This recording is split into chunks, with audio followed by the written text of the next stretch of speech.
नमस्कार विद्यार्थियों, मैं हूं आपका YouTube शिक्षक अनिल कुमार। आप सभी का एके पाठशाला में स्वागत है। मैं आज पढ़ाऊंगा वाच्य, वॉइस। तो वीडियो को शुरू करते हैं। ध्यान से सुनिएगा और समझने का प्रयास कीजिएगा। अगर आप ऐसा करते हैं तो उम्मीद है आपका बहुत अच्छे अंक आएंगे। तो वाच्य, जिसका अंग्रेजी होता है वॉइस, आप सभी को पता है, इंग्लिश में पढ़े भी होंगे। वाच्य का अर्थ है वाणी या कथन।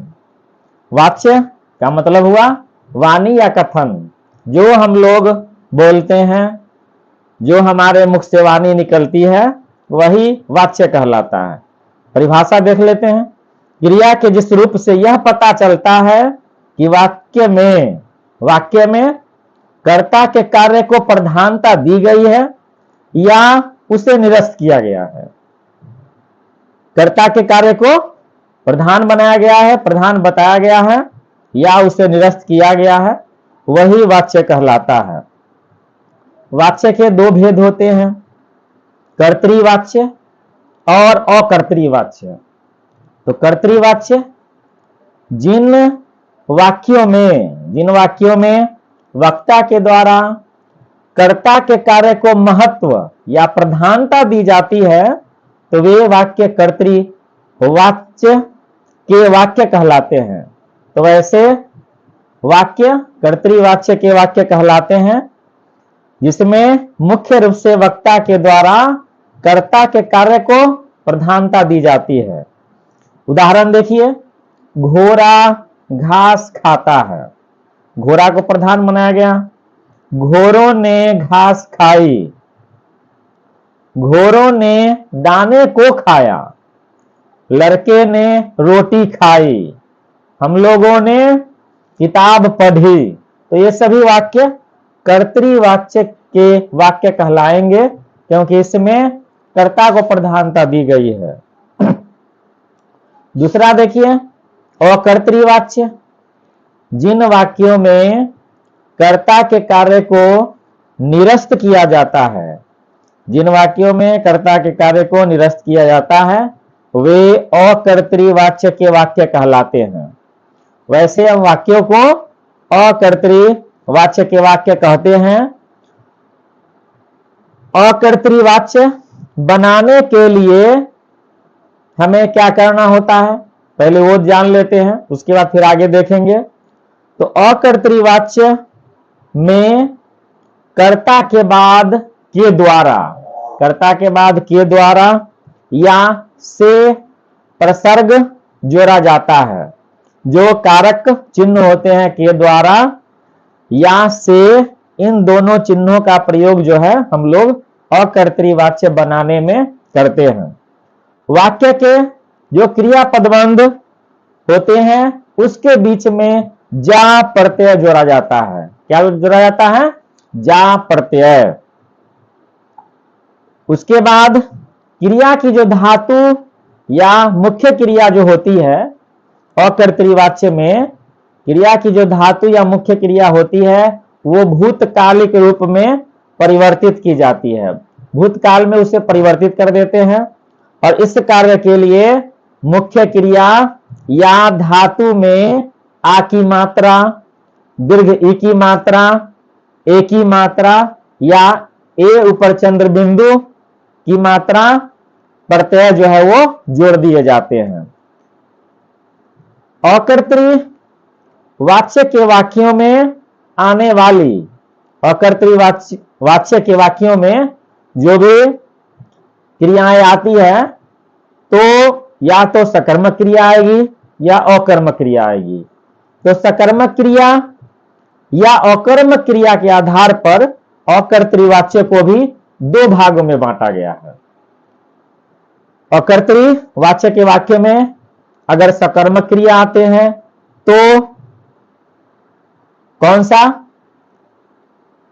सा प्रकार कहलाएगा, और अकर्मक क्रिया आती है तो कौन सा प्रकार कहलाएगा, इसी आधार पर इसे दो भागों में बांटा गया है, कर्मवाच्य और भाववाच्य। क्या? कर्मवाच्य और भाववाच्य। तो कर्मवाच्य पहले देख लेते हैं। अकर्तृवाच्य के वे वाक्य, अकर्तृवाच्य के वे वाक्य जिनमें सकर्मक क्रिया होती है। ध्यान से सुनिए, अकर्तृवाच्य के वे वाक्य जिनमें सकर्मक क्रिया होती है कर्म वाच्य के वाक्य कहलाते हैं। तो वैसे वाक्यों को कर्मवाच्य के वाक्य कहते हैं। उदाहरण देख लीजिए, जो हम लोगों ने कर्तृवाच्य में उदाहरण देखा था उसी को यहां भी देखते हैं और उसमें क्या परिवर्तन हो रहा है ध्यान दीजिएगा। घोड़ा घास खाता है, यह था कर्तृवाच्य का उदाहरण।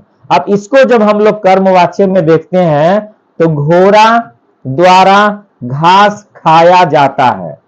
ध्यान दीजिएगा, यहां पर द्वारा लगाया गया। पहले ही बताए हैं कि अकर्तृवाच्य में जब हम बनाते हैं किसी भी वाक्य को तो उसमें द्वारा या से या के द्वारा लगता है, तो यहां भी लगाया गया। घोड़ा द्वारा घास खाया जाता है। दूसरा देखिए, पुलिस द्वारा चोरों को बहुत पीटा जाता है। पुलिस द्वारा चोरों को बहुत पीटा जाता है। उससे दूध नहीं पिया जाता, उससे दूध नहीं पिया जाता। अब तीनों वाक्यों में ध्यान से देखिएगा तो घोड़ा द्वारा के द्वारा या द्वारा लगाया गया, घास खाया जाता है। अब देखिए, बताए थे कि धातु में, क्रिया या धातु में आ की मात्रा लगाई जाती है, यहां लगाया गया खाया, या लगाया गया।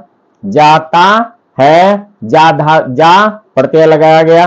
पुलिस द्वारा चोरों को बहुत पीटा जाता, तो टा लगाया गया। उससे दूध नहीं पिया जाता, तो से लगाया गया। और पिया आ और जा प्रत्यय लगाया गया। तो इस प्रकार अब देखिए भाववाच्य। अकर्तृवाच्य के वे वाक्य जिनमें अकर्मक क्रिया होती है, जिनमें अकर्मक क्रिया होती है भाववाच्य के वाक्य कहलाते हैं। ऊपर जो आपने उदाहरण देखा सभी में कर्म थे। कर्मवाच्य में कर्म अवश्य होते हैं। पहले में घोड़ा द्वारा घास खाया गया, क्या खाया गया? घास। किसे पीटा गया? चोरों को। क्या नहीं पिया जाता? तो दूध। तीनों वाक्य में कर्म थे, इसलिए कर्मवाच्य कहलाएंगे। भाववाच्य, अकर्तृवाच्य के वे वाक्य जिनमें अकर्मक क्रिया होती है, यानी कि इसमें कर्म नहीं होता है, तो वे वाक्य भाववाच्य के वाक्य कहलाते हैं। ये वाक्य हमेशा अन्य पुरुष, एक वचन और पुल्लिंग में ही लिखा जाता है। हमेशा अन्य पुरुष में, एक वचन और पुल्लिंग में ही लिखा जाता है। उदाहरण देखिए, इसमें भी से या के द्वारा लगा हुआ रहता है। बच्चों से मैदान में दौड़ा जाता है, इसमें भी देखिए दौड़ा जाता है। एक वचन पुल्लिंग। कुत्तों द्वारा रोज भौंका जाता है, एक वचन और पुल्लिंग भौंका जाता है। उससे कुर्सी पर नहीं बैठा जाता, बैठा जाता। तो तीनों जो वाक्य हम लोगों ने देखा अन्य पुरुष, एक वचन और पुल्लिंग में लिखा गया है। अब आगे देखिए, कहीं कहीं आपने देखा होगा किताब में यह लिखा हुआ रहता है कि वाक्य में क्रिया संज्ञा के अनुसार बदलेगी या कर्ता के अनुसार बदलेगी तो उसे हम कर्तृवाच्य कहेंगे, तो वह सही नहीं है। वास्तव में वाक्य में क्रिया किस संज्ञा के अनुसार बदलेगी, यह प्रयोग या अन्विति का विषय होता है। प्रयोग या अन्विति का विषय होता है। हम लोग देखते हैं आगे जो प्रयोग या अन्विति होता क्या है। तो प्रयोग या अन्वति की क्रिया वाक्य में जो वाक्य की जो क्रिया है वाक्य में आने वाले किस संज्ञा के अनुसार प्रयोग होगी या बदलेगी, हिंदी में क्रिया के प्रयोग के 3 नियम है। किस प्रकार हम लोग क्रिया को प्रयोग करते हैं वाक्य में, इसके 3 नियम है। सबसे पहला, यदि कर्ता की संज्ञा के बाद, यदि कर्ता की संज्ञा के बाद कोई प्रसर्ग नहीं लगा हो, यानी कि ने या द्वारा या के द्वारा ये सब नहीं लगा हो, तो क्रिया हमेशा कर्ता की संज्ञा के लिंग वचन के अनुसार प्रयुक्त होगी। कर्ता में अगर कोई भी प्रसर्ग नहीं लगा हो तो कर्ता की संज्ञा के लिंग और वचन के अनुसार जो है क्रिया लिखी जाती है। जैसे उदाहरण देखिए, बकरी घास खाती है, बकरियां घास खाती है, हम लोग पढ़ते हैं, राम हंसता है। तो इस प्रकार कर्ता के लिंग और वचन के अनुसार जो है क्रिया लिखी जाती है। तो इसे हम लोग कर्तरी प्रयोग कहते हैं। क्या कहते हैं? कर्तरी प्रयोग, क्योंकि कर्ता के अनुसार क्रिया प्रयोग हुई। दूसरा है, यदि कर्ता के बाद कोई भी प्रसर्ग लग जाता है, अगर कोई भी प्रसर्ग लग जाता है, जैसे या तो ने लगेगा या द्वारा लगेगा या के द्वारा लगेगा, तो क्रिया कर्ता की संज्ञा के अनुसार नहीं बल्कि वाक्य में आने वाली दूसरी संज्ञा यानी कि कर्म के अनुसार, कर्म की संज्ञा के लिंग और वचन के अनुसार लिखी जाएगी, प्रयोग में लाई जाएगी। क्या कहा गया कि अगर कर्ता के बाद कोई प्रसर्ग लग जाता है, ने लग जाता है या के द्वारा लग जाता है, तो कर्ता की संज्ञा के अनुसार क्रिया नहीं बदलेगी, न ही प्रयोग में लाई जाएगी। क्रिया जो है संज्ञा, दूसरी संज्ञा या कर्म की संज्ञा के लिंग और वचन के अनुसार प्रयोग होगी। उदाहरण देखिए, बकरी ने, अब देखिए बकरी करता है और ने लग गया, बकरी ने घास खाई। कर्म कौन है? घास, स्त्रीलिंग है, एक वचन है, तो उसी प्रकार क्रिया भी स्त्रीलिंग और एक वचन में खाई, बकरी ने घास खाई।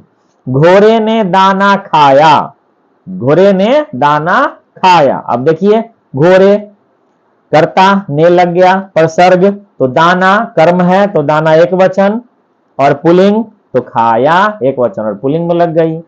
तो इसे हम लोग कर्मणी प्रयोग कहते हैं। चूंकि क्रिया जो है कर्म के अनुसार प्रयोग की गई, इसलिए इसे हम लोग कर्मणी प्रयोग कहेंगे।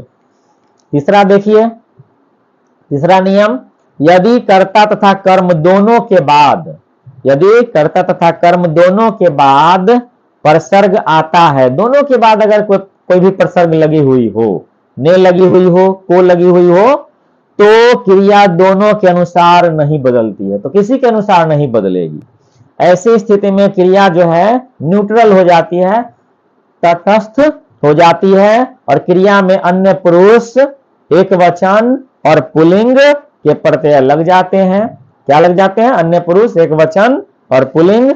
अगर कर्ता और कर्म दोनों में अगर ने या को जो है प्रसर्ग लगा हुआ हो, तो क्रिया जो है वो दोनों में किसी के अनुसार नहीं प्रयोग की जाती है, तटस्थ हो जाती है, न्यूट्रल हो जाती है।